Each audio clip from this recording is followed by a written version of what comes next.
Good afternoon, fans. This is your girl from Mel's Mat Chat, and this is episode 331 of the podcast. How's everybody else doing today? Um, I've been really crazy busy this whole entire week. I'm exhausted. Um, with the lack of sleep that I've been having is absolutely crazy. Um, but it is what it is. Hopefully everybody is doing their thing. I am freezing right now.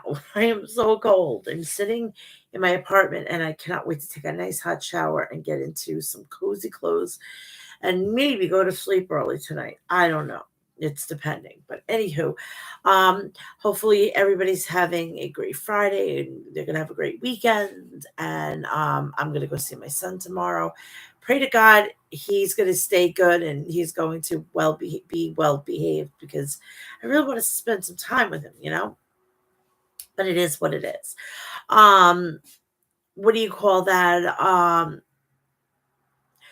want to right off the bat congratulate the new inductees to the WWE Hall of Fame, which are Bull Nakano and the U.S. Express, I think it is, Barry Windham and Mike Rotunda. And I kind of have a feeling why he got it. But it's nice to see, I'll be able to call him WWE Hall of Famer. And even though he wasn't in as Erwin R. Shyster, he's in as Mike Rotunda, and I'm glad about that. I mean, I am so freaking glad about that. And Barry Windham is a two-time Hall of Famer because he was a member of the Four Horsemen. So congratulations to him. He joins an elite club, no pun intended. So congratulations to him. And I also want to congratulate um, the wise man himself, Paul Heyman. He is now an official WWE Hall of Famer, and congratulations to him. Also, congratulations to Bull Nakano. Finally, we're cooking. We're cooking. Triple H is cooking with this. Now, I had a little bit of a fucking tiff on goddamn social media this week. And I said, well, maybe next year we could have Miss Elizabeth. And this yahoo, this fucking moron, said, "Oh, she's not going to be in it because he's married into the McMahons, and the McMahons hate Miss Elizabeth." Yada yada yada. Newsflash, asshole. Vince McMahon doesn't run the fucking company anymore, so everybody's on the table. But the exception is Chris Benoit. He'll never be in it. So please, just use your head. It's logic. So I'm hoping that next year she'll be in and we'll right the wrong that we do. And then hopefully, maybe sometime down the line, maybe China will definitely go in as like by herself and not just with Degeneration X. So today's hopefully going to be very quick and easy. Also, we had this morning, we found out that Kevin Kelly, former New Japan Pro Wrestling's commentator and was currently an AEW commentator, has been fired from the company. So where do you think he's going to go? I would love for him to go back to New Japan. Or if Booker T is definitely not going to come back, I would like him to be sitting in NXT with Vic Joseph. That would make a great pairing. But that's just me. Let's see what else has been going through. I want to also congratulate Dominic Mysterio and his now wife on the lovely experience of being married. Congratulations to him, and I hope you two are very happy. And now, hopefully, it doesn't screw up the fucking shit that goes on in TV. All right, let's what else? What else? What else? What else? What else? What else?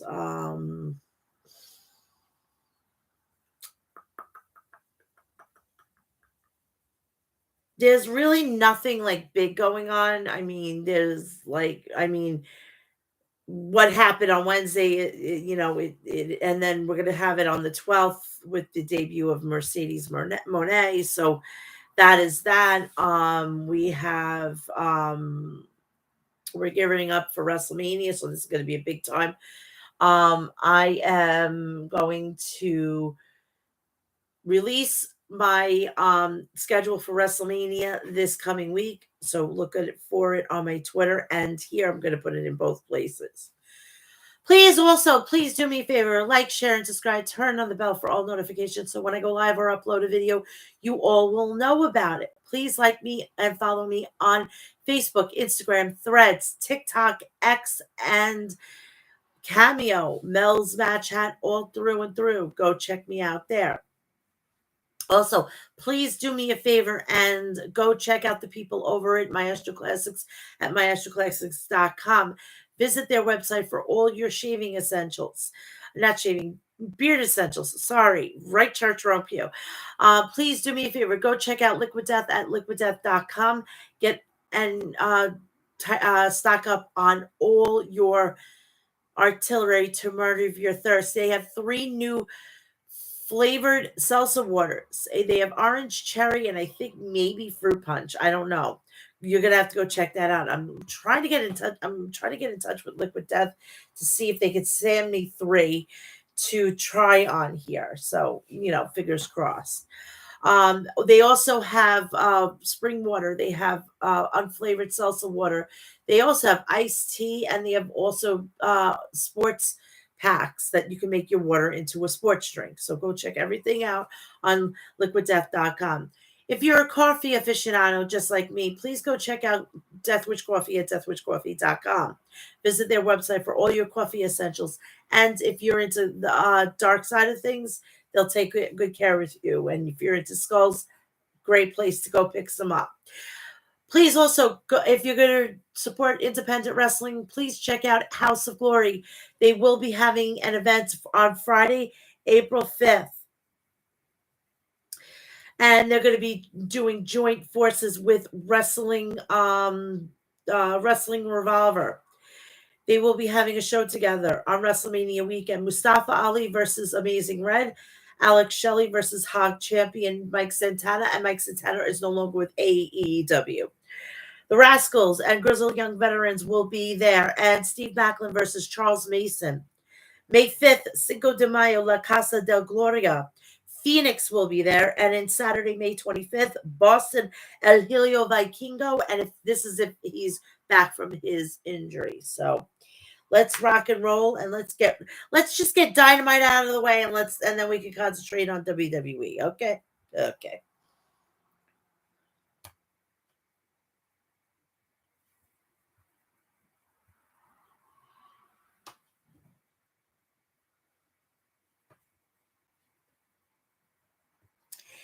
Dynamite was the fallout show to Revolution. Now, if you want to go check out my reviews of Revolution and the Elimination Chamber, it's on the channel, so go check it out.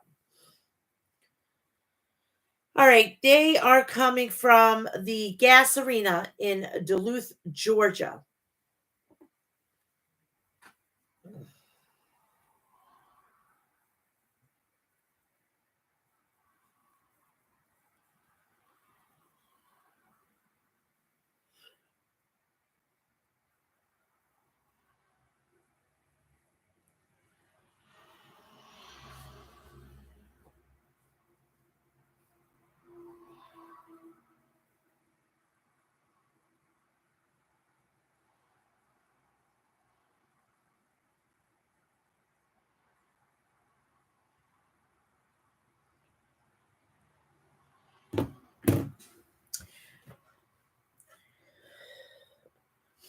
We started off and we kicked off the show with an interview with Tony Schiavone interviewing Swerve Strickland. Swerve, what's Swerve's house without the keys? I couldn't get the job done this past Sunday. You know who did? Samoa Joe did. Here I stand, no gold around my waist. Part of me thinks it's karma for all the bad things I've done in AEW. Maybe I'm paying for it now. Maybe I'm not supposed to be champion here. Maybe I'm supposed to be a role player. And maybe the guy that gets close enough but can't quite grasp it. And I've got to settle for this. I am going to tell you a little something Something about Sunday felt different. Something about Revolution felt very different. It felt like people were truly rooting for me for the very first time. It felt like you all wanted me to win and make history.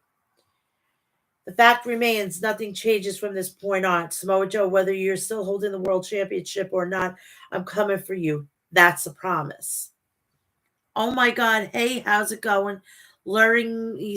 Oh my God. Thank you so much, Ray, Raging Girl. Oh my God. Thank you so much for joining, and I appreciate this. You, JD, and everybody have been inspiration to me, and thank you very much. I truly appreciate this, and I love you, and I'm hoping that you're standing strong, and you know I'm here. You have my number. You could call me and text me whenever you want, okay? Thank you so much. Keep kicking ass, girl. I love you. I love her. Oh my God, I love her. Oh, eek, eek, eek. I'm sorry. I'm eeking because that is so cool.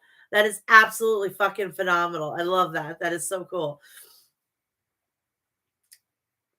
So Samoa Joe comes down to the ring, all right?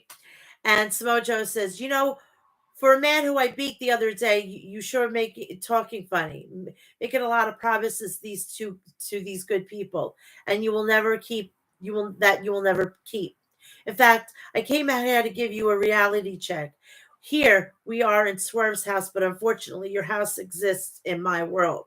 So instead of coming out here and disappointing these people, how about these people? About how you almost champion, I thought I'd come out here and let them gaze upon an actual champion. Swerve, don't talk your back to me. You're talking real spicy. Now, how about you put the title on the line tonight? Actually, I don't want to wait till tonight. How about we do this right now? So the Undisputed Kingdom comes out and goes on the ramp.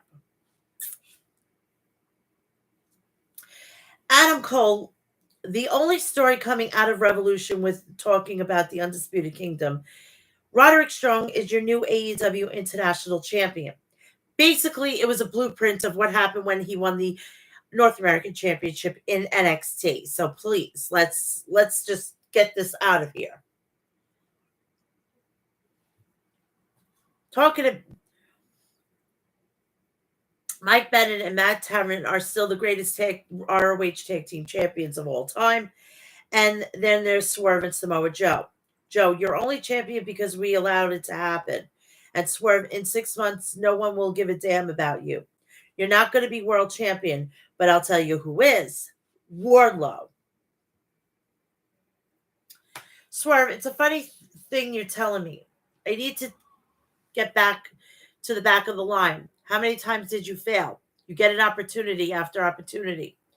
Adam Cole, you think you're funny. How about this? The greatest ROH tag team champions of all time against you and Samoa Joe next week.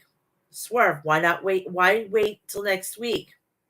Adam Cole, this match is happening next week. Tony Schiavone, pardon me, I heard from Tony Khan that the match is happening right now. Samoa Joe booted Taven in the head and flattened him with a senton for a near fall. Samoa Joe hit Taven with a headbutt. Bennett grabbed a blind tag and began to strike Samoa Joe after a swift kick from Taven. Strickland tagged themselves in a clean house on Taven and Bennett. Swerve blasted Bennett with a brainbuster. Swerve climbed to the top turnbuckle, but Taven cut him off. Swerve shoved away and nailed Taven with a double foot stomp and followed up with a house call. Swerve planted Taven and scored the pin. No help from Joe. Swerve did it on his own, pretty much, said Taz. Wardlow walked down the ramp. Swerve was distracted by him, and while his back was turned, Samoa Joe locked Swerve in a sleeper. Joe just used Strickland as an example to Wardlow, said Taz.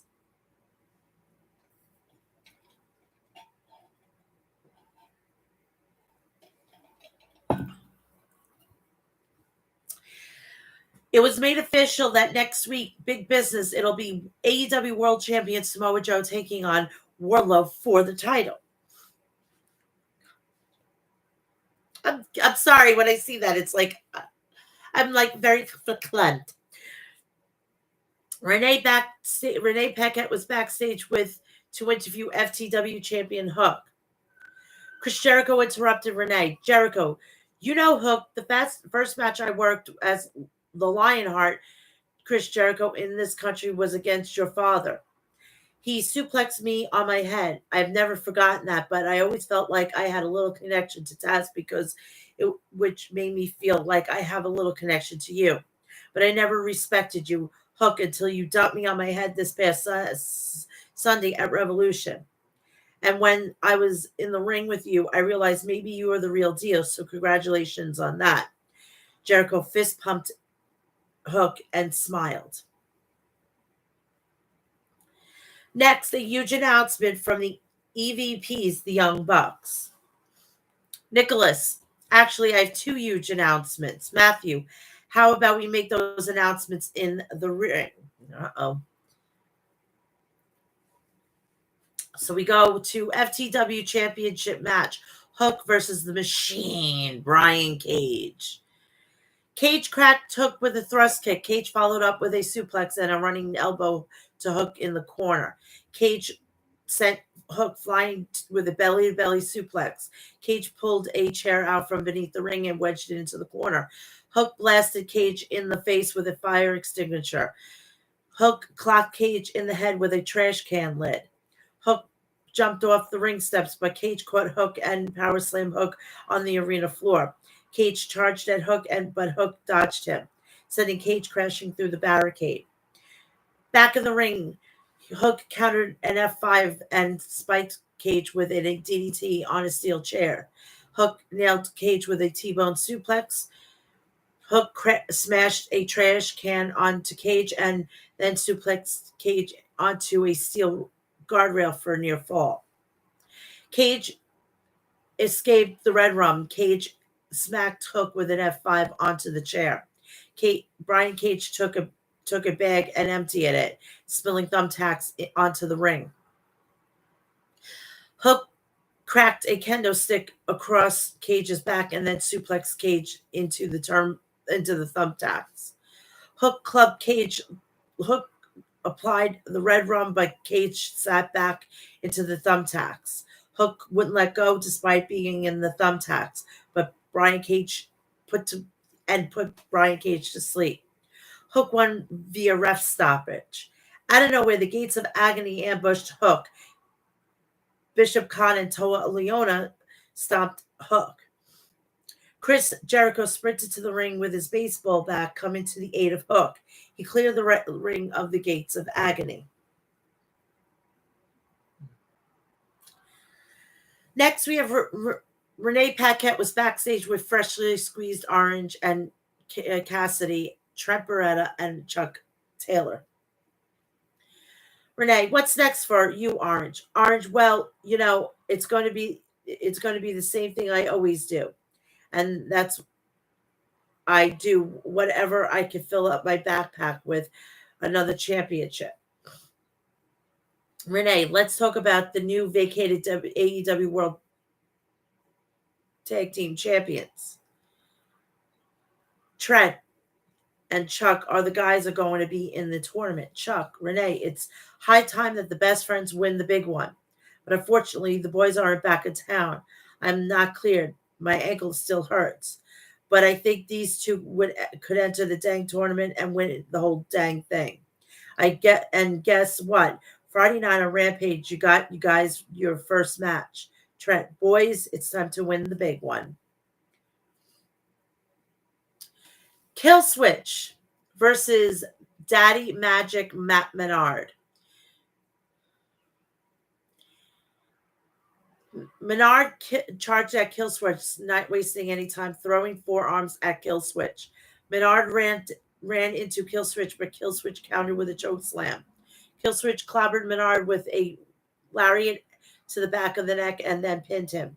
Kill Switch just made his father very, very proud, said Christian Cage on commentary.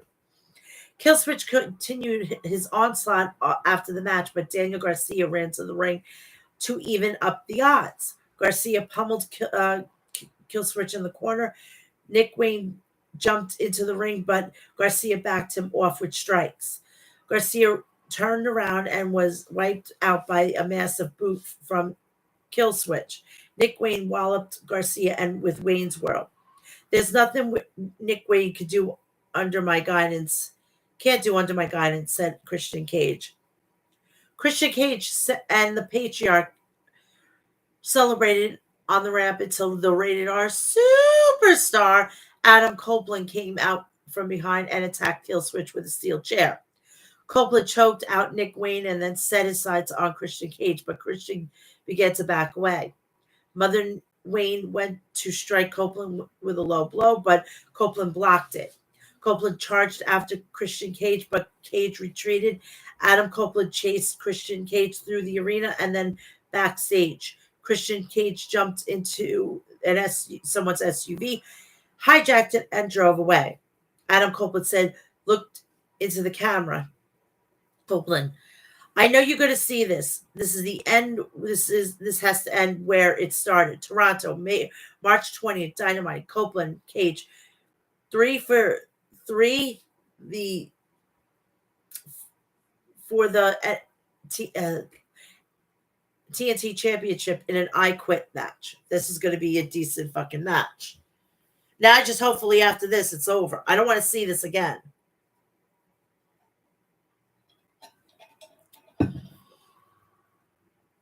Renee Paquette was backstage to interview Kyle O'Reilly because he made his return at Revolution a week ago. Kyle, I hate admitting this, but for a while I didn't think that I would ever wrestle again. But to be here now, to be clear, to feel the love for the fans, to get a second chance at the only thing I've ever been good at, to get a second chance to provide for my family I'm just grateful. I've got nothing but love and respect for the Undisputed Kingdom. But you got to understand, I feel like I've fallen far down the mountain. I don't know which path to take. Now I've got a second chance. I've got to do it on my own. And I got to respect him. I've got to respect him full and through. He wants to do this. Let him do it on his own. He'll come back to the fold and everybody will be under one roof, you know?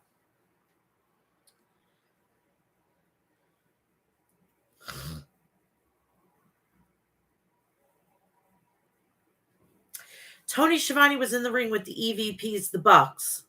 The Bucks kicked Tony Schiavone out of the ring. Nick said the Bucks were entering themselves in the tag team tournament and getting the titles back.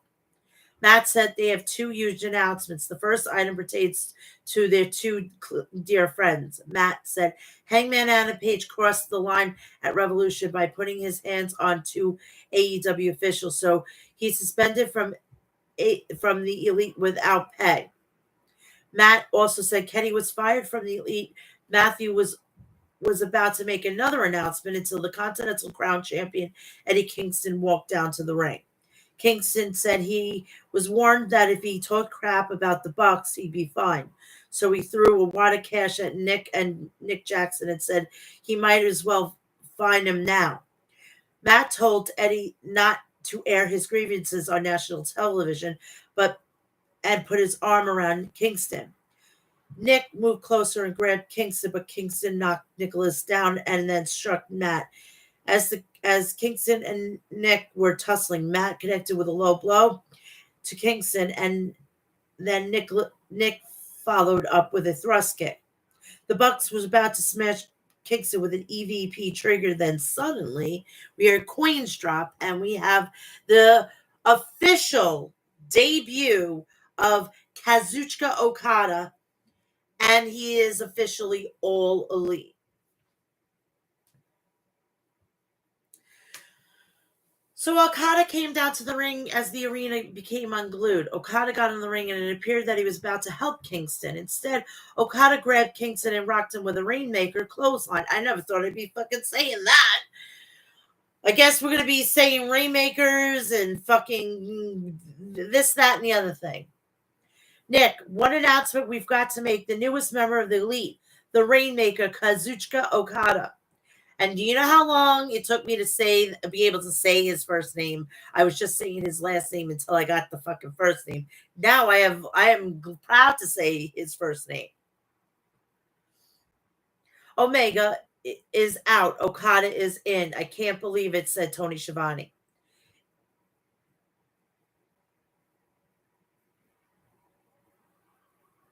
Is Okada targeting the Continental Crown, gesturing at his waist at pointing to Kingston? Kazuchika Okada is all elite and the newest member of the elite. What shocking turn of events, added Excalibur. This match was a decent fucking women's match. It actually, I actually was interested into it because you got two good wrestlers and you got Riho and Statlander. Long Island Goyle, Long Island Goyle, Long Island Goyle. Riho versus Chris Statlander. Riho dropkicked Statlander. Riho followed up with a dropkick toe hold, but Chris got up the shoulder, blocked Riho. Got up the shoulder, blocked Riho. Chris put Riho in a bear hug. Statlander nailed Riho with a vertical suplex. Statlander pressed Riho and planted her hard on the mat. Riho connected with a drop kick and rallied back with a big hammering elbow in the corner. Riho rocked Chris with an Northern Light suplex for the near fall. Riho climbed to the top turnbuckle, but Chris dodged a doubled stomp. Chris clubbed Riho in the face with a clothesline. Chris followed up with two more forearms. Riho was playing possum, jumped off the top rope, but Statlander rolled through. Riho slipped behind and nailed Chris with a dragon suplex for a 2 count. The fans chanted, "This is awesome. This is awesome." Stokely Hathaway placed a chain in the ring. Chris then jumped onto the apron to distract the ref. Statlander picked up the chain and it was clear that she was torn, but tossed the chain away. Riho charged at Statlander, but Statlander put the brakes on and suplexed Riho. Statlander planted Riho with a German suplex. Statlander picked up Riho, but Riho rolled through and pinned Statlander. What a win. What a comeback. Statlander was shocked. She should have used the chain, said Taz. Renee Paquette was backstage with AEW Women's World Champion, Timeless Toni Storm, Mariah May, and Luther. Storm said Saturday on Collision she will be presenting the first ever Tony Award. I would be on the phone with Tony Khan.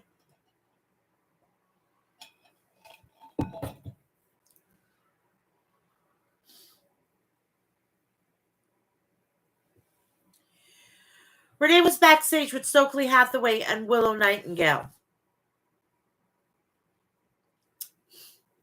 Renee asked Stokely what went wrong out there. Stokely, Chris, I wanted to do things here. I wanted to do things here way. My way. She is my favorite. I just wish that she listened to those who love her the most. Renee, I have good news. I just been informed next week on Dynamite Big Business you will be going one-on-one with Riho. Willow, Stokely, I know what you're trying to do out there, but next week we have to do things my way. I know I can beat Riho, the former world women's champion, and Julia Hart. I've got my sights set on you in that TBS championship. I'm going to become the first. I'm going to become the face of TBS, and I'm just going to have to get through Riho first. Tony Schiavone was in the ring. Darby Allin ahead of his match against Switchblade Jay White at Dynamite Big Business next week. Tony X Darby, what it would be like without Sting? Darby, I'm lacerated, I'm beat up, I'm tired. Next week at Big Business, I've got a match against Jay White. And then on March 27, I'm flying to go climb Mount Everest. There's no guarantee that I'm going to come back alive from Mount Everest. I just want to take this moment to say thank you to every fan and AEW for giving me this dream. And next week is my last match. And if next week is my last match, I'm going to go out fighting for my life. And as for the AEW World Tag Team Champions, everybody asks me, why don't you just go find a new partner? and I keep defending it. Let's get serious, Tony. I can't replace Sting, so next team that wins this, congratulations. Darby Allin officially relinquishes the AEW World Tag Team Champions championship set Excalibur. And I think, honestly, I really wish that they would have had Sting out there to relinquish it to. That should have been his goodbye party. Honestly, that should have been his goodbye party, but it is what it is. I don't book the fucking show.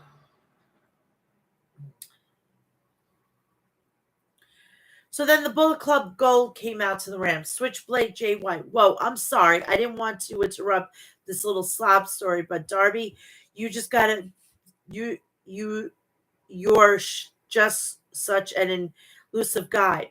I didn't know if I ever get a chance to talk to you face to face. Congrats on an amazing night at Revolution. You were willing to risk it all, and you jumped off the top of a ladder. Our EVPs moved away, and you went crashing through the glass all by yourself.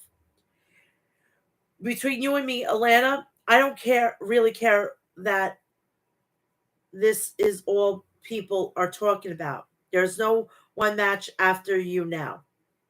But you don't have to get in the ring with me. Trust me, nobody would think any less of you after what you've been through. Because, Darby, remember, if you do decide to get in the ring with me, there's a lot of worse things that can happen than a few scratches.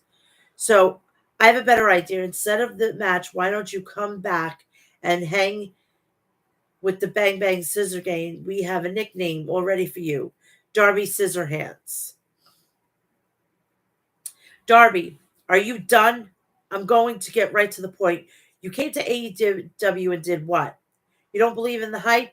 If you think you're as good as you say you are, you come out of here alone. I'll see you at Big Business on Dynamite next week.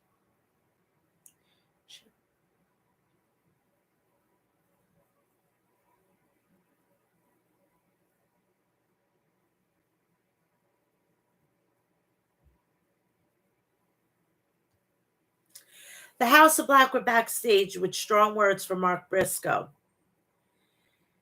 They said they fight fire with fire. Brody, let's just let us know if we need to dig one grave or three after Collision. And then Julia Hart started singing lyrics from Johnny Cash's The Ring of Fire.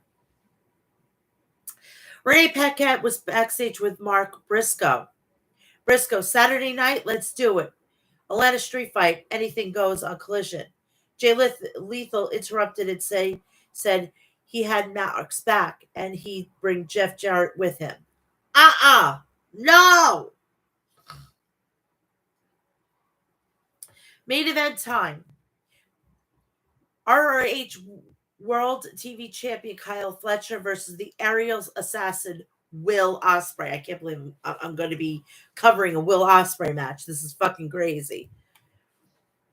Fletcher and Ospreay hugged as the bell rang. Fletcher hit Ospreay with a shoulder tackle. Ospreay took down Fletcher with a step-up Hurricane Rana. Will chopped Fletcher in the chest. Fletcher reversed an Irish whip and sent Ospreay into the turnbuckle. Will, with an injured back from Revolution, crumbled to the mat with the ring in pain. Will rallied back with a tope on Fletcher. Will suplexed Fletcher for a near fall.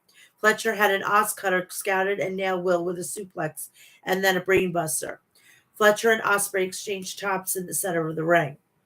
Fletcher tried to block an Oz cutter with a Styles Clash, but Will countered it with a DDT. Fletcher ducked the hidden blade and countered with a snake eyes into the middle of the turnbuckle. Ospreay staggered Fletcher with a heel kick and blasted Fletcher with an Oz cutter on the apron. Ospreay countered with a tombstone pile driver with a poison rana to Fletcher.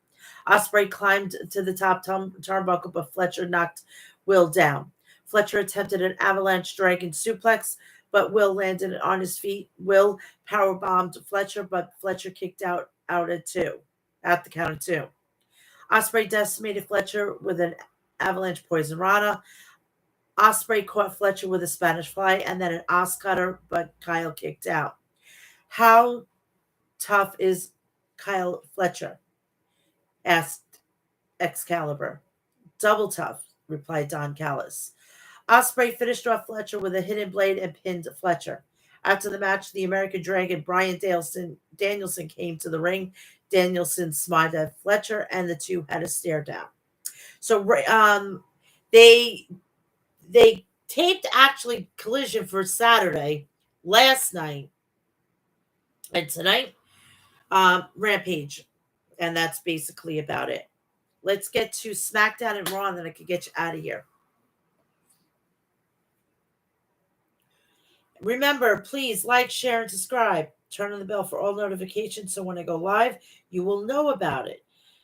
Please follow me on Instagram, Facebook, Threads, X, TikTok, and Cameo. So,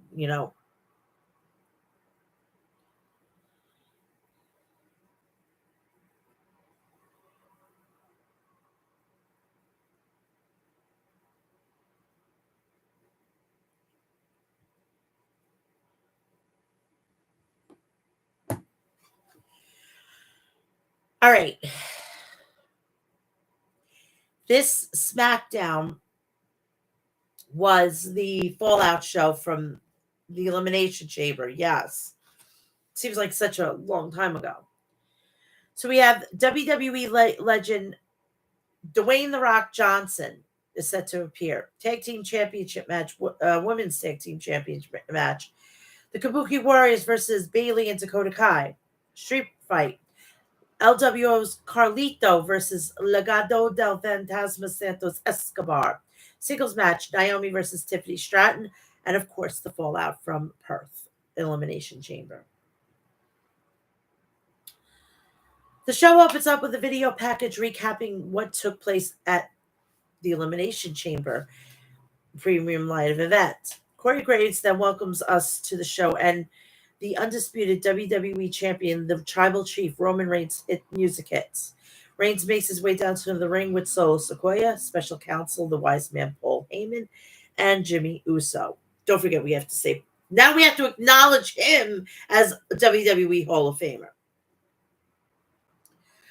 So Reigns starts off by telling Glendale, Arizona, to acknowledge him. And the audience does so. Reigns then tells the audience that they are supposed to be louder and boo him. Reigns then says that maybe they are in the wrong place. Reigns tells Phoenix, Arizona to acknowledge him. And the audience boos, and the chants for Cody Rhodes. Reigns then tells the audience if they don't get on the same page, he has to fulfill his obligations and he will leave if they don't get this right. Reigns then screams, Glendale, Arizona, acknowledge me. And the audience boos him even louder. I gotta blow my nose. My nose is fucking stuffy as fuck. It's gonna get even worse because of the fucking goddamn weather it's gonna be, because it's starting to get warmer here. Oh.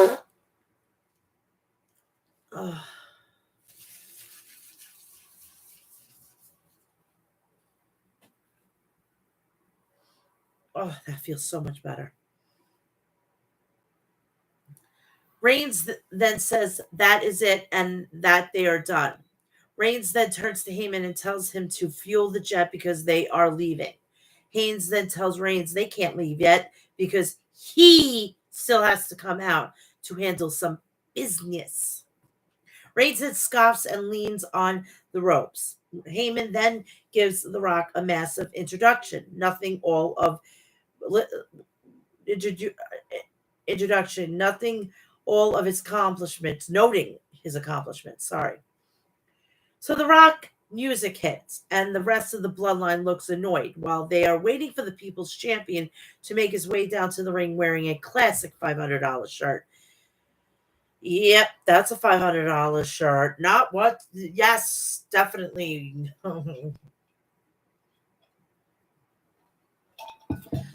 The Rock starts off by asking the fans if they want to boo him.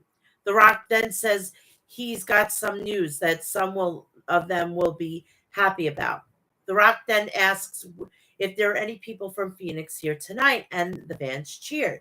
The Rock then says this makes sense as the number one city for cocaine and meth use in Phoenix, Arizona. The Rock then says finally their lives have meaning because these cactus loving crackheads finally have something worth shooting into their veins. The Rock also says they are all in a good mood, and professional wrestling is exciting and electrifying again for the first time in decades. The Rock also says that the reason why they are sold out everywhere, including the crack den with popcorn they are in. The Rock then says Cody Rhodes isn't cool and Rhodes has the nerve to challenge him. The Rock then says he has an answer for Rhodes challenging, and his answer is no. The Rock also says Rhodes doesn't go to get one on one with The Rock just because he wants to.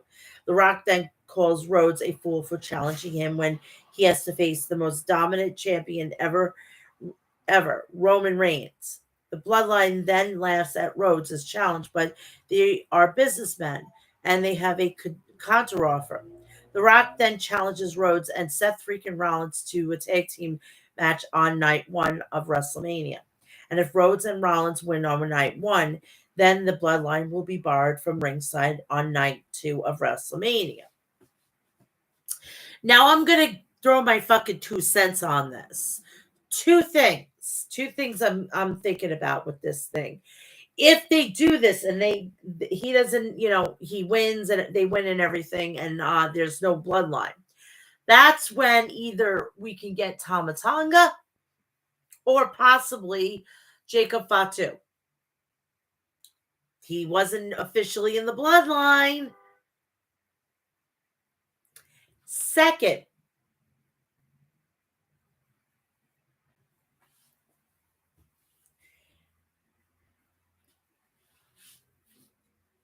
I would have done the one-on-one because this is what I would have done. I would have had Cody Rhodes versus The Rock, and if Cody Rhodes loses, he loses his night 2 spot.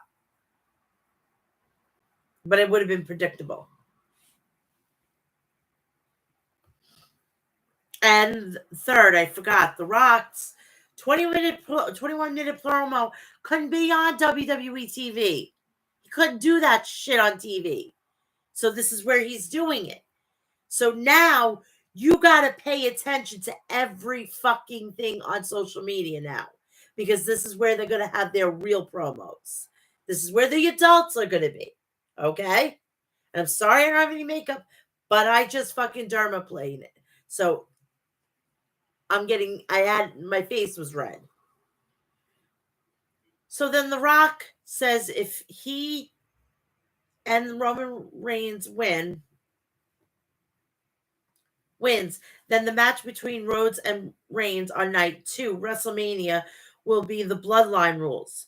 The Rock then says Rhodes has to show up on SmackDown next week to accept, and Rhodes doesn't agree to this. There isn't a man backstage who can stop The Rock from making sure Rhodes loses at WrestleMania. The Rock then tries to do his if you smell gimmick, but Reigns puts his hand on the mic and stops The Rock. The Rock then stares daggers through Reigns, and Heyman hands Reigns the mic. Reigns then says he needs something from The Rock. Reigns then says he will do anything for his family, but he needs one thing from The Rock. Reigns looks at The Rock in his eyeballs and tells the people's chant to acknowledge him. And holy shit, chants break out. The Rock then takes off his shades, acknowledges Roman Reigns as his tribal chief. Roman Reigns and The Rock then shake hands, and the fans break it out into a "you sold out" chant. I've been wanting this. This should have been all along. At the presser, Rock comes out and says, I acknowledge you, Roman Reigns. You are my tribal chief, or the head of the table, whatever the case may be. Jesus Christ. Now we got this. Now let's build on it. This whole thing is going to be fucking epic. You want to talk about storytelling? This is going to be storytelling at its finest. We're going to fucking goddamn cook. We're gonna cook. We're gonna watch fucking Wolfgang Puck and do his job. Seriously. The Rock then says they were family and everyone should go home and smoke some more crack before starting his "if you smell what the Rock is cooking" line. The Rock then hands the microphone to Roman, who says what the blind bloodline is cooking to end this segment. We then see Austin Theory and Grayson Waller backstage, and LA Knight shows up to ask where AJ Styles was. Knight leaves, and Randy Orton appears in the background. Waller and Theory were watching a video of Logan Paul using the brass knuckles on Orton. Orton then mocks Waller and Theory for thinking it was funny. Orton then challenges either Waller or Theory for a match later tonight. Waller then says Theory would do it, and Theory wasn't particularly happy about it. When we then go, then we then get the entrances of the next match, and it was Tiffany Stratton versus Naomi. So let me get this straight. So Naomi goes do whatever she needs to do. She comes back. She was a world champion. She fucking jobs to this bitch. Why? Tell me something. Why are we doing this? As fast as Naomi is back, she will make sure she had a 2-year, probably she's probably has a 2-year contract. As soon as those 2-year contracts, she's going to go back out if she keeps getting treated like this. Bullshit. Bullshit. The match starts off with Stratton hitting Naomi with a shoulder block. Stratton then does a cartwheel to avoid a drop down. Naomi nails Stratton with a spinning splash. Naomi then does a standing cartwheel to mock Stratton, and Stratton falls into the corner. Naomi then hits a delayed drop kick on Stratton, and Stratton kicks out. Naomi then hits Stratton with a slingshot X Factor. Stratton then kicks out and rolls out of the ring. Stratton then hits a double stomp on Naomi for a 2 count. Naomi fights back and knocks Stratton down with a 2 count. Both women then exchange strikes until Stratton hits a spinebuster on Naomi for a 2 count. Stratton then rakes the eyes of Naomi as the referee is looking the other way. Stratton then hits her prettiest moonsault ever finisher on Naomi for the win, and that was a fucking waste of my fucking time.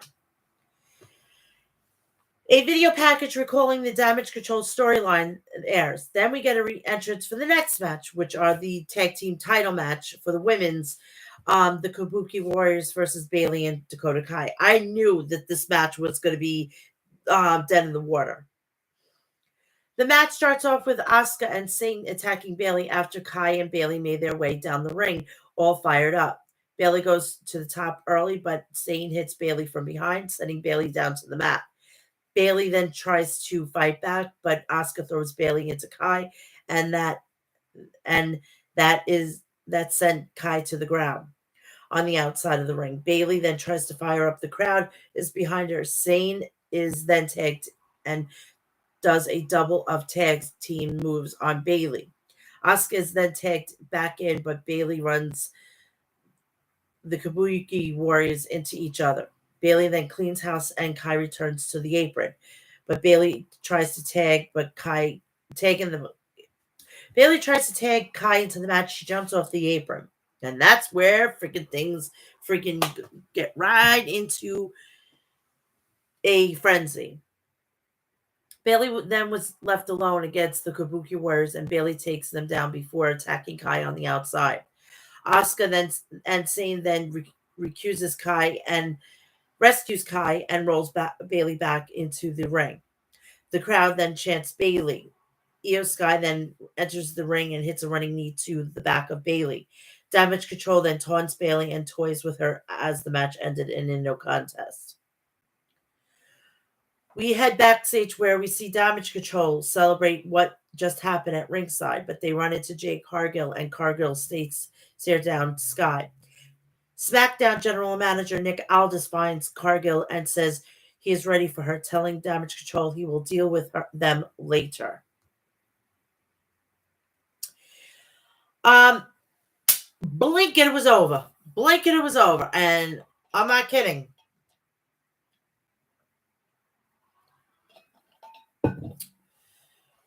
Singles match. Braun Breaker versus Zion Quinn.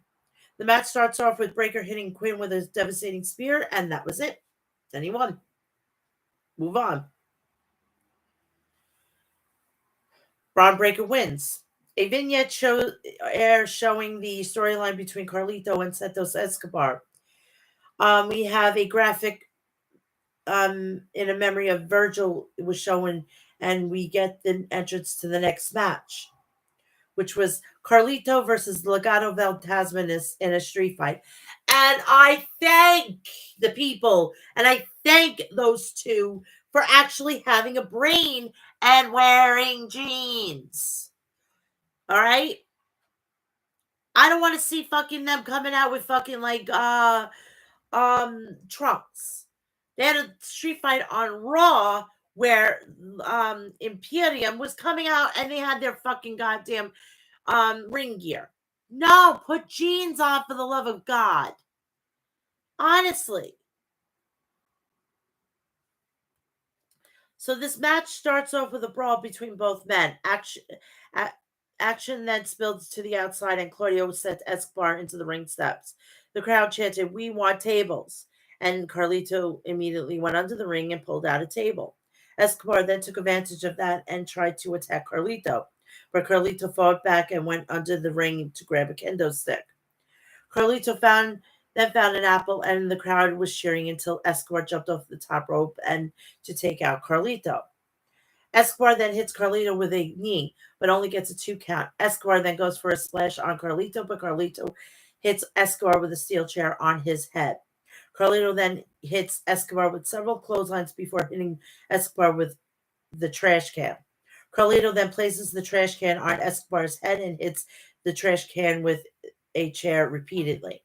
Carlito then hits Escobar with a reverse crossroads onto the chair and gets a 2 count. Carlito then sends a table into the ring, but Escobar cuts Carlito off with a knee. Both men then goes for the top, but Carlito crotched Escobar on the top rope. Angel and Humberto then show up and beats Carlito down. Legado del Fantasma then hits a triple team powerbomb, but Escobar gets only a 2 count. The LWO made their way down to the ring and fought Humberto and Angel off until Humberto and Angel dispatched of them. Rey Mysterio music hits, and the WWE Hall of Famer makes his way out with crutches. Escobar laughs at Mysterio, and Legado del Fantasma walk towards Mysterio, but it turns out Mysterio wasn't injured anymore, and Mysterio hits Angel and Humberto with a crutch. Mysterio then jumps on the apron into the ring, and Carlito then spits an apple into Escobar and hits a backstabber. Mysterio then follows up with a 619. Carlito then puts Escobar through the table and scores the win.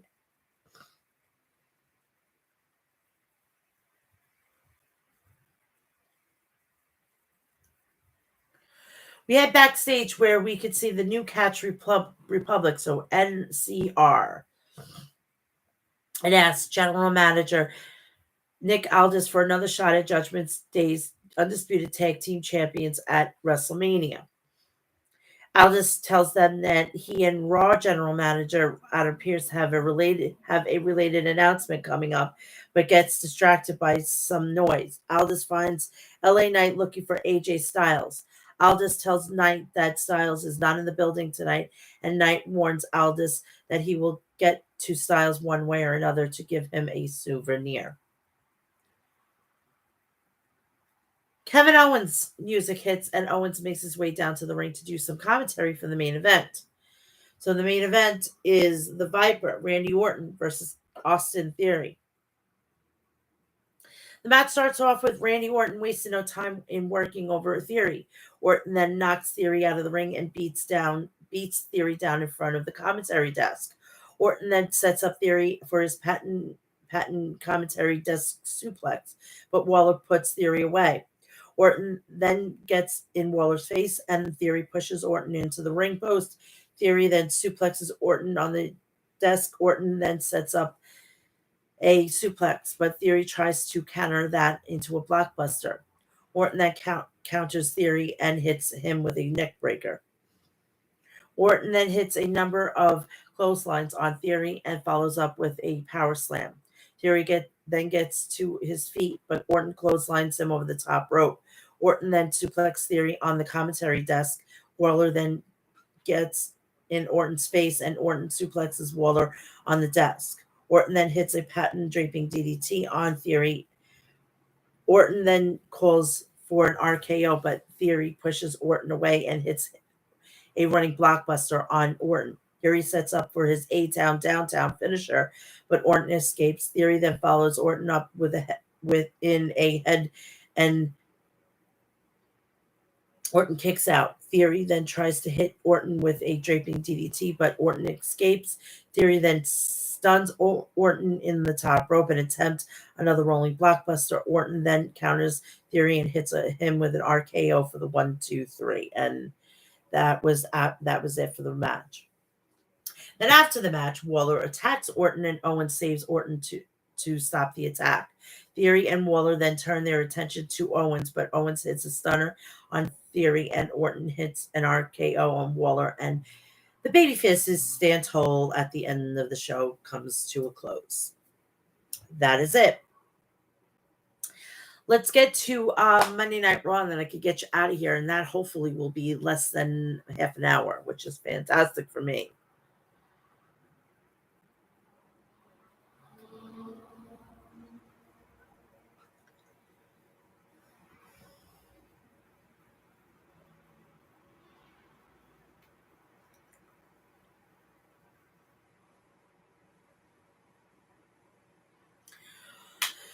WWE Raw lineup. Singles match. Main event, Jey Uso versus the Scottish Warrior, Drew McIntyre.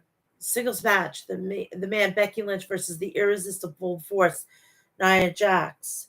We will hear from the American Nightmare, Cody Rhodes, and the WWE World Heavyweight Champion, Seth freaking Rollins, in response to The Rock's WrestleMania 40 challenge. Raw General Manager Adam Pearce will announce a match to determine the WWE Intercontinental Champion, the Ring General's Gunther's opponent at WrestleMania. The show opened up with footage of the main event, Jey Uso and the Irresistible Force, Nia Jax, shown arriving at the arena. We get a recap of the Bloodline segment from this past Friday's episode of SmackDown. The American Nightmare, Cody Rhodes, makes his way down to the ring, and Michael Cole and Pat McAfee welcome us to the show. Rhodes starts off by asking San Antonio, what do they want to talk about? Rhodes says that at WrestleMania 40, he will be standing face to face with the greatest WWE champion of all time, Roman Reigns. Rhodes then says they would like to talk about that, but he's faced with a distraction on the road to WrestleMania, and that distraction is The Rock. Rhodes also says that last week The Rock posted a 16-minute video, then deleted that post and posted a 21-minute director's cut version. Rhodes also says The Rock calls the crowd meth heads, and The Rock even talks about his dog, which is Pharaoh. Rhodes then turns to the camera and says The Rock should never talk about his dog. Rhodes also says The Rock said a lot of things on SmackDown, but one thing he downplayed is the fact that he declined the American Nightmare Challenge. Cody Rhodes then confirms what The Rock said to him before trying to steal his main event. Rhodes then says The Rock told him that no one wants to see him face Roman Reigns because the people want to see The Rock versus Roman Reigns. The fans then chanted, "We want Cody." Rhodes also says that The Rock proposed an alternative that also included his friend. So-called friend, you know.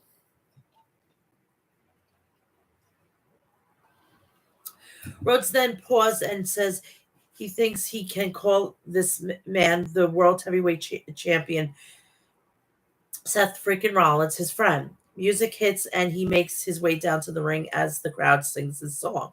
Rollins then starts off by welcoming the fans to Monday Night Rollins. Rollins then asks Rhodes what he's thinking.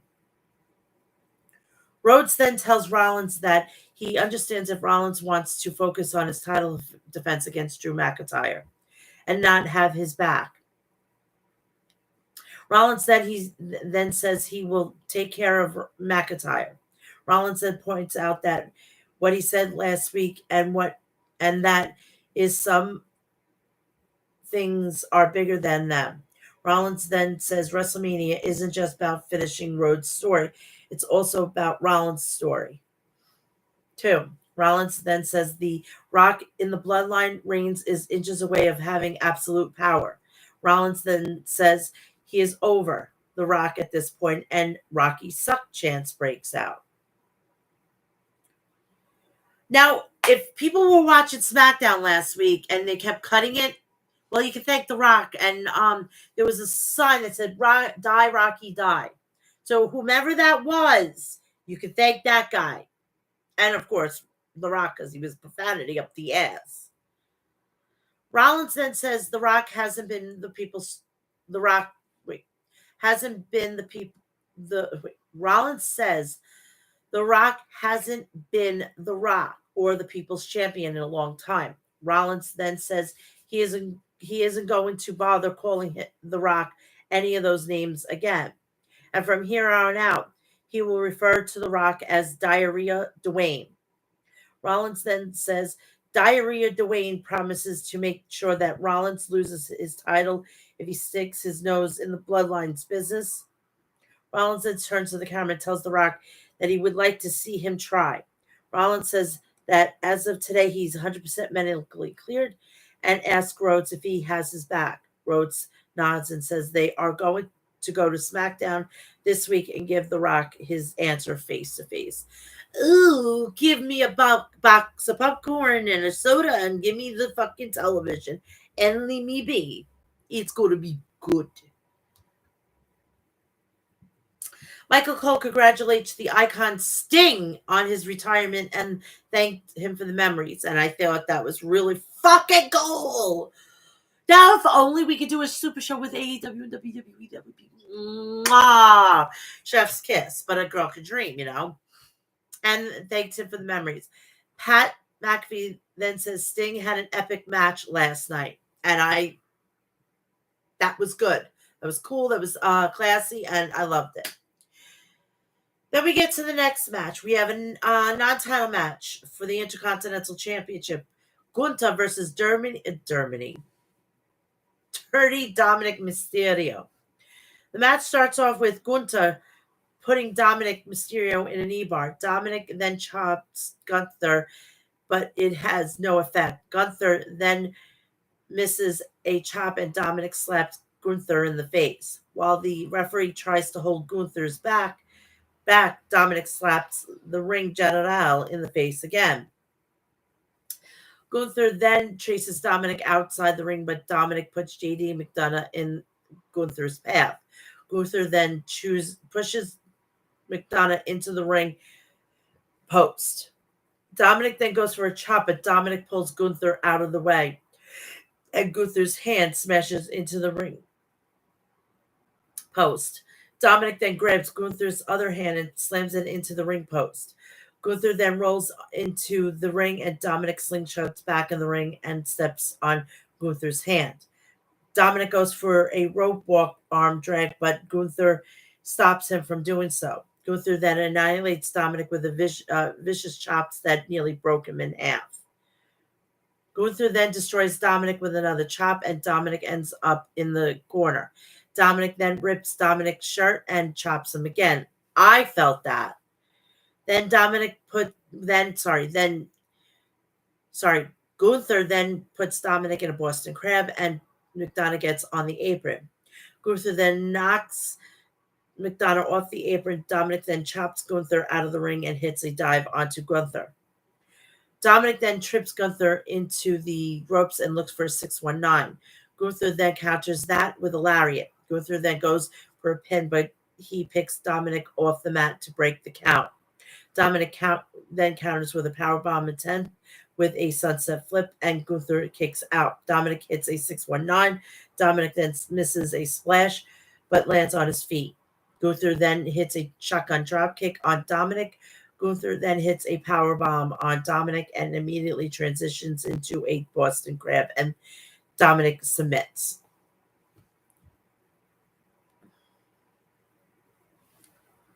So Gunther wins.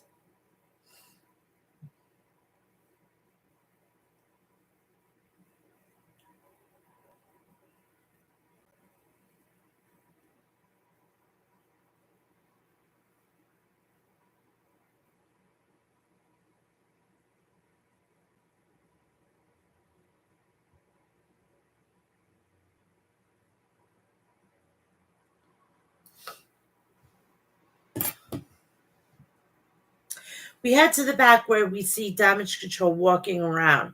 Raw General Manager Adam Pearce then catches up to them and asks them what they are doing here. And Dakota Kai explains that Asuka and Kairi Sane are on Raw because they can be on either brands as Women's Tag Team Champion. See, I would have said, okay, they are allowed, but you two got to go. Get out of the building. These two are allowed here. You two are not. You see? These two, yes. These two, you two, no. These two, yes. You two, no. Explains that Asuka and Kairi Sane are on Raw because of the Women's World Champion. Pearce then asks why they are on Raw once again, and Kai explains that they are here to watch Shayna Baszler and Zoe Starks compete in their upcoming match. Shinsuke Nakamura then approaches Adam Pearce wanting to talk about the Intercontinental Championship, and Damage Control assures Pearce that they have nothing to worry about. Pearce then tells Nakamura that he has an announcement about Gunther's WrestleMania opponent for the Intercontinental Championship later on tonight. Andrade El Idolo was shown arriving in the arena. Before the next match, Kaden Carter and Katana Chance tells Kathy Kelly they are planning on getting back in the title contention. We get entrances for the next match. Kaden Carter and Katana Chance versus Shayna Baszler and Zoe Stark.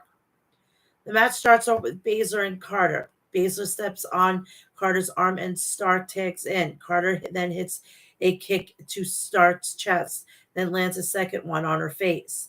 Baszler then tags in and Stark hits a super kick on Carter. Stark then drapes Carter across the top rope, and Baszler hits a running knee to Carter that sends her crashing out of the ring. Starks then nails Chance with a super kick. Starks then climbs to the top rope, and Chance joins her up there. Carter then makes the blind tag, and Stark pushes Chance off the top rope. Carter then climbs up, and Chance joins her. Starks then lands a couple of forearms to Chance, and Carter to Chance and Carter. To Chance and Carter. Carter then hits a super kick to Stark and delivers the after party with Chance. Chance then goes for a pin, but Baszler breaks up the pinfall attempt. Baszler then locks on the Kirifuda clutch on Carter on the outside, and Chance looks to help Carter. Stark then takes advantage and rolls Chance up for a win. And the winner is Baszler and Stark. After the match, Damage Control gets in the ring, and Kai says she and the rest of Damage Control are there to congratulate Baszler and Stark on a great match. She then offers Baszler and Stark a shot at Asuka and Sane Women's Tag Team Championship next week, Monday, after they retain on NXT. Baszler then grabs the mic out of Kai's hand and says it's about time they get a title shot. Baszler then accepts Kai's challenge. I was laughing through this whole fucking promo because Dakota Kai and Shayna Baszler are the Bang Bang Scissor Gang, okay? And it was just weird. I could almost fucking imagine that's foreplay for them. Wait, when they got back in the hotel, I can only imagine what they did. A bed broken, yes, times 1,000.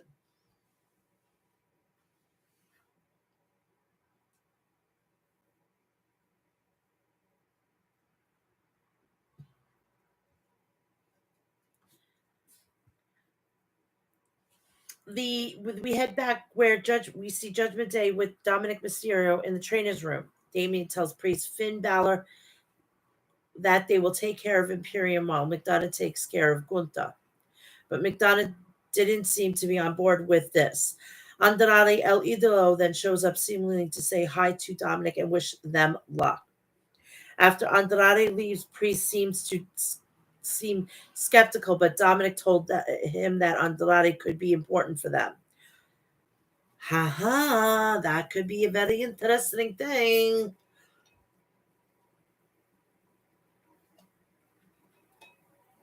That could be very interesting.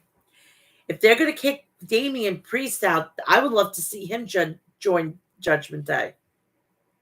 It's just a thing that you could put out there. I would love to see it. I think it would be kind of funny that if Charlotte comes over from SmackDown, she's got to fucking be tolerating Rhea Ripley if she still has the championship. When we get we go to the next match. We have Becky Lynch versus Nia Jax. The match starts off with Nia Jax forcing Becky Lynch into the corner. Lynch fires back with it almost gets hit with a Samoan drop. Lynch then goes for a crossbody, but Jax catches Lynch and hits a front slam on Lynch. Lynch then crawls to the corner, but Jax crushes Lynch with a body block. Jax then works over Lynch, and Lynch traps Jax in a sleeper. Jax then tosses Lynch to the mat and goes for a slam, but Lynch slips behind Jax and chop blocks Jax. Lynch then lands a low blow on Jax with a missile dropkick, and Jax falls out of the ring. Lynch then goes for a dive, but gets caught on Jax's shoulders. Jax then hits Lynch with a Samoan drop. Jax then hits a leg drop on Lynch off the top rope. Lynch goes for a manhandle slam, but Jax blocks it. Lynch then hits a hurricanrana on Jax and climbs to the top rope before hitting a senton. Jax then responds with a Samoan drop and drags Lynch into the corner, then climbs to the second rope. Jax then looks for an annihilator, but Lynch avoids it and locks in a disarmer finisher. Jax escapes Lynch's finisher by sliding out of the ring and sending Lynch into the barricade. Liv Morgan then appears at ringside out of nowhere and hits a flying forearm to Jax off the barricade, causing a disqualification. After the match, Morgan slides inside the ring and gets into a verbal exchange with Lynch. Jax then pulls Morgan out of the ring and sends Lynch into the ring post. Jax then hits a leg drop on Morgan. We head to the back where Ricochet makes his case to Raw general manager Adam Pearce to why he should challenge Gunther for the Intercontinental Championship at WrestleMania. Ricochet says he has a plan in place before Judgment Day suddenly appears and makes their case as to why J.D. McDonough should challenge Gunther. We see Lynch confront Morgan in the back. Lynch was fired up and says she apologized to Morgan already. Lynch also says she understood why Morgan did what she did, but then Lynch attacked Jax and it was to get back at her, not Morgan. Morgan then says the man could dish out, but she couldn't take it. Lynch then challenges Morgan to a match next week. Morgan accepts. Women's World Champion Rhea Ripley then walks by and laughs at Lynch. Raw General Manager Adam Pearce announces that Sami Zayn, Ricochet, Shinsuke Nakamura, Bronson Reed, J.D. McDonough, and Chad Gable will compete next week on Raw in a gauntlet match to determine Gunther's challenger for WrestleMania 40. I have this funny feeling that this match is going to be not good, and they're going to end up taking all of these and say, fuck it. So we don't pin Gunther. This could be a way of getting the title off of him without pinning him, and then we could do this safely. And then Gunther could go around and says, I haven't been beat. I haven't been beat. I haven't been pinned. And I don't know if that could be the possible way. And then he could get pushed into a Drew McIntyre and they could revisit it at Berlin. That's just me. We go to Andrade El Idolo versus Apollo Crews. The match starts off with both men shaking hands. El Idolo and Crews then lock up before El Idolo delivers a boot on Crews' jaw. Crews then responds with a drop kick, but El Idolo climbs to the top. Crews follows and hits a suplex on El Idolo, but El Idolo responds with the Three Amigos and goes for the pin. Crews then kicks out and delivers a drop kick to El Idolo. El Idolo then hits an arm drag on Crews and a back elbow, then goes for the pin. Crews then kicks out and El Idolo hits a couple of double running knees to Crews in the corner. El Idolo then follows that up with a La Sombra finisher for the win. We head to the back where Jackie Redmond is interviewing Sami Zayn. Zayn says he wanted to be champion and do something historic. Zayn then says the gauntlet match was the only thing standing in his way of perhaps facing the most dominant champion ever. Zayn also says this match is a do or die and was now the most important match of his career. Valhalla and Ivar confront Sami Zayn. Valhalla says she couldn't understand why Sami Zayn would get an opportunity over the man like Ivar. Ivar says he knew that he could beat Gunther. Ivar also said he knew that Zayn knew that he couldn't beat Gunther. Zayn then says he knew he could beat Ivar and challenges Ivar to a match tonight. Ivar then says Zayn wouldn't even make it to the next week. We get a graphic of the memorial of Paul Butcher Vachon. He is a family member to Luna Vachon and Mad Dog Vachon. We then head to the back where Natalya tells Tegan that they need to get hungry and forget about their manners. Natalya then pulls Knox away and they left. Candice LeRae is also annoyed that she and Indy Hartwell are being complacent. Hartwell was trying to be reasonable, but LeRae wasn't having it. Maxine Dupree and Ivan Niles then show up, and Dupree tried to give words of assurance to LeRae. LeRae then tells her off because she didn't want advice from someone who only had 3 matches and couldn't lace her boots. LeRae then leaves. All right, I'm going to address this now. Maxine Dupree sucks. You go pay for a fucking ticket at a house show, you goddamn right you're going to hear whatever the fuck you're going to hear. And you know what? They're just going to have to fucking grow thick skin and deal with it. All right? Enough of this shit. She's not good. She shouldn't even be on the main roster. She should still be in NXT.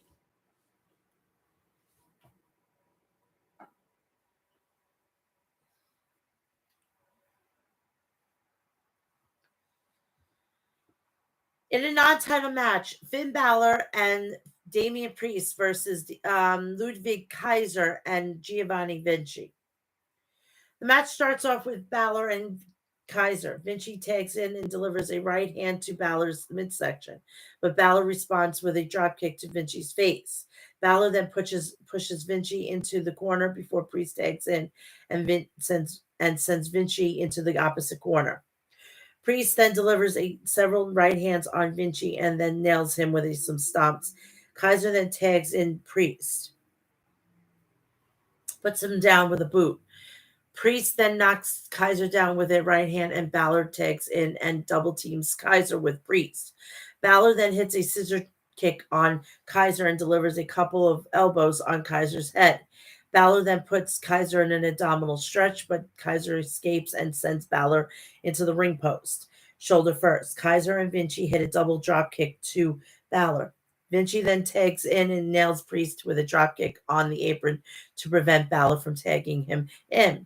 Vinci and Kaiser then double teams Balor before Vinci hits Balor with a body slam and elbow drop. Vinci then knocks Balor down with a clothesline and tags Kaiser back in. Kaiser then hits a running knee on Balor, but Balor responds with a kick on Kaiser's face. Kaiser then looks to tag out to Vinci, but Vinci is nowhere to be found on the apron. Priest then tags in and hits Kaiser with an elevated flatliner, which is I think the south of heaven. Priest then hits back elbows to Kaiser and Vinci in the opposite quarter and sends Vinci out of the ring. Kaiser then hits a broken arrow on Kaiser and goes for the razor's edge, but Kaiser escapes. Balor then makes the blind tag and Kaiser rolls up Priest, not knowing Priest is no longer legal. Balor takes advantage and rolls up Kaiser, but Kaiser kicks out at 2. Vinci then grabs Balor's ankle and Kaiser hits a Death Valley driver on Balor. Vinci then tags in and Balor hits Vinci with a sling blade. Balor then delivers a drop kick on Vinci in the corner and climbs to the top rope. Balor hits his coup de grace finisher and goes for a pin, but Kaiser breaks the pinfall attempt. Priest then tags in and pulls the top rope down and down for Balor to fly and lands on Kaiser on the outside. Priest then hits the South of Heaven finisher on Vinci to score the pinfall, and that is it.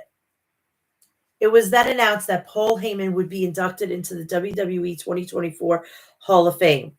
Michael Cole says he wouldn't be there after 27 years without Heyman. Cole then tells the story about sitting in the editing booth with Taz in Stanford. They mentioned another fucking AEW. What is this world coming to? In Stanford, and Heyman would drill them for hours how to do commentary while teaching them the passion for the industry. Cole then says that it was minuscule compared to Heyman's other contributions to the business.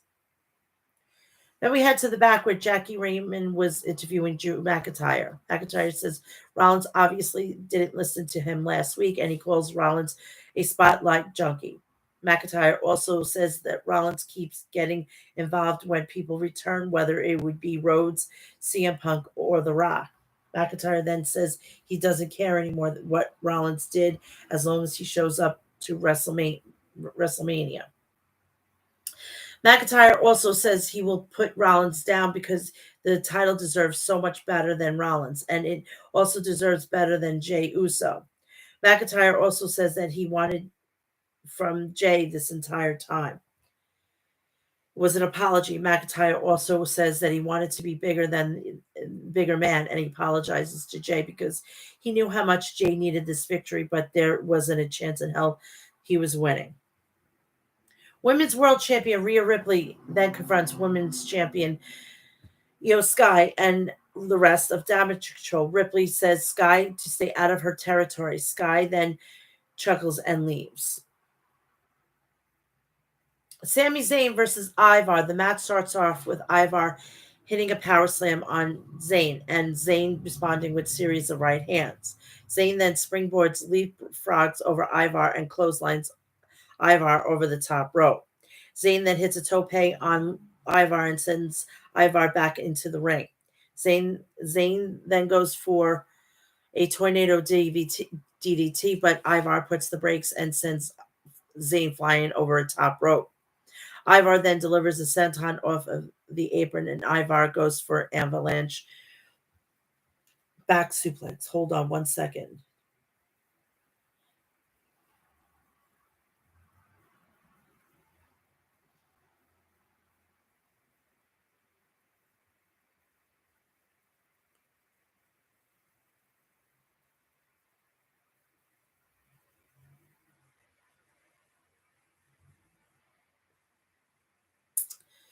The top, Ivar goes for an avalanche back suplex, but Zayn counters that in midair and lands on Ivar. Ivar then kicks out, and Zayn hits a tornado DDT on Ivar. Ivar counters with a haluva kick, counters a haluva kick attempt from Zayn with a spin kick and hits powerbomb on Zayn. Zayn then kicks out and Ivar places Zayn on the top rope. Zayn then delivers a few strikes on Ivar and counters Ivar with a sunset flip bomb. Ivar then kicks out at 2. Ivar then blocks Zayn's exploder suplex, and Zayn delivers a few strikes and a suplex on Ivar in the corner. Zayn then goes for a haluva kick finisher, but Ivar counters that with a senton, seated senton. Ivar then misses a down salt, and Zayn finally hits an haluva kick finisher on Ivar for the 1-2-3. So Zayn picks up the victory. After the match, Bronson Reed runs over Zayn and destroys Zayn with a tsunami.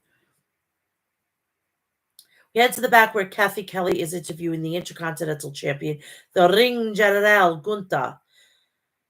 Gunther starts by giving Dominic Mysterio credit for stepping up tonight, but the outcome was never in doubt. Gunther then says the gauntlet match is stacked because should be, but all the winner would earn is a chance to get outclassed by him at WrestleMania. Chad Gable then interrupts and says he's sick of Gunther's condescending smile. Gable then says he could look past that, but couldn't look past what Gunther did to him after their match because the tears of his daughter's eyes insulted him as a father.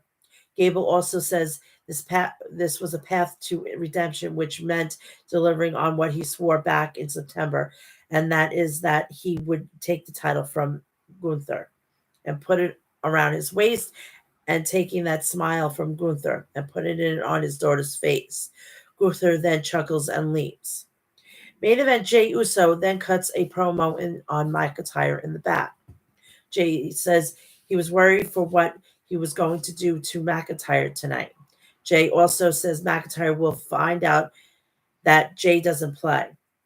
Tommaso Ciampa, Johnny Gargano, and R-Truth were then show playing WWE 2K24 in the back. It is out. So if you want to go get it, go and get it. Miz wondered how they were playing it so early, and Xavier Woods says he had a hookup with 2K. The Miz says that he heard their ideas on how to get revenge on the Judgment Day, and he was baffled by the suggestions of dropping slime or feeding them bread. R-Truth says one of them may have a problem with gluten.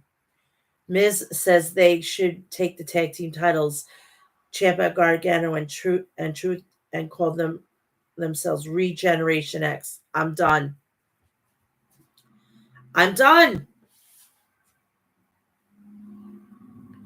Woods pretended to like it. The lineup for next week is announced.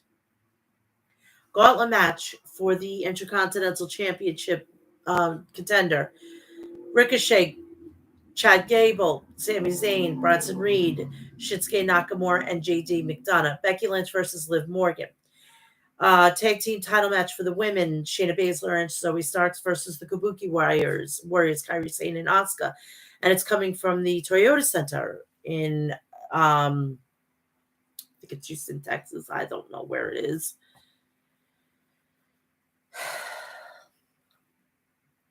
Main event.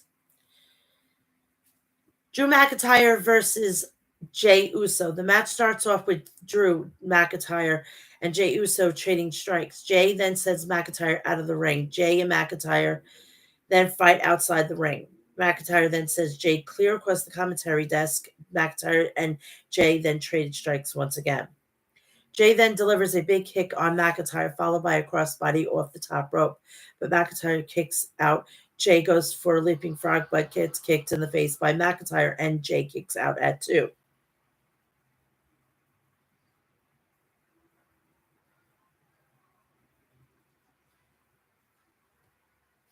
Sorry, my tablet just decided to freeze a little bit.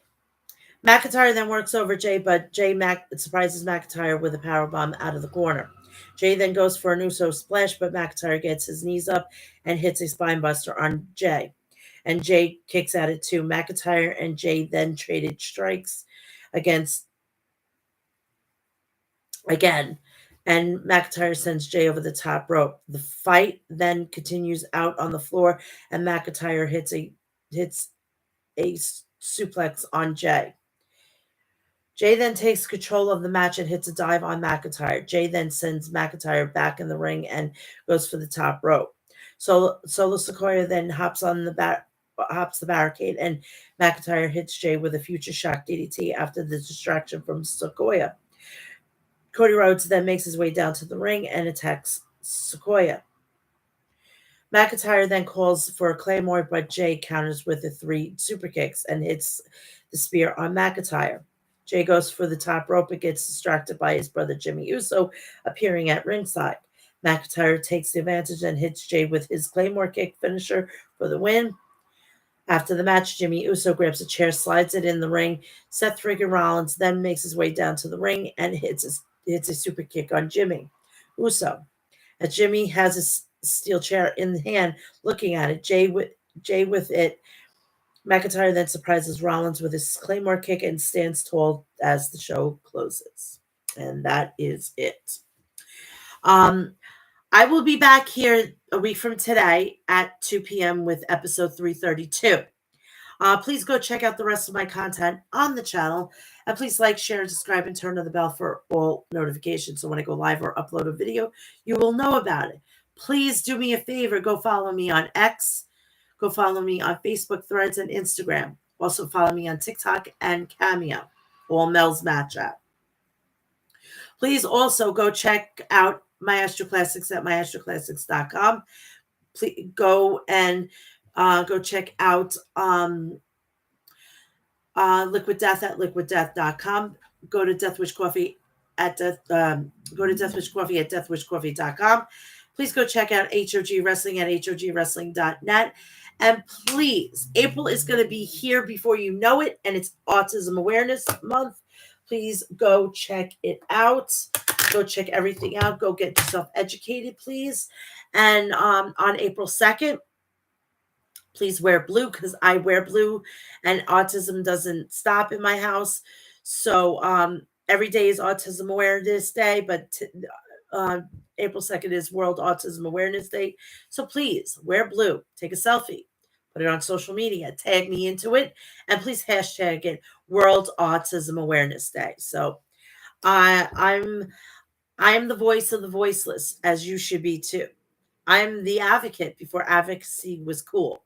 So please do me a favor and mark your calendars. And the entire month of April is autism awareness. Nobody's promoting this cause, only me here. So this is an autism household. So you got to roll with the punches. So I will be back here next week at 2 p.m. with episode 332. And please go check out the rest of my content, including AEW Revolution 2024 review and WWE Elimination Chamber Perth 2024 review. Please have a great weekend. Enjoy yourself, and I'll see you next week. I love you all. Enjoy the weekend. I love you. Bye.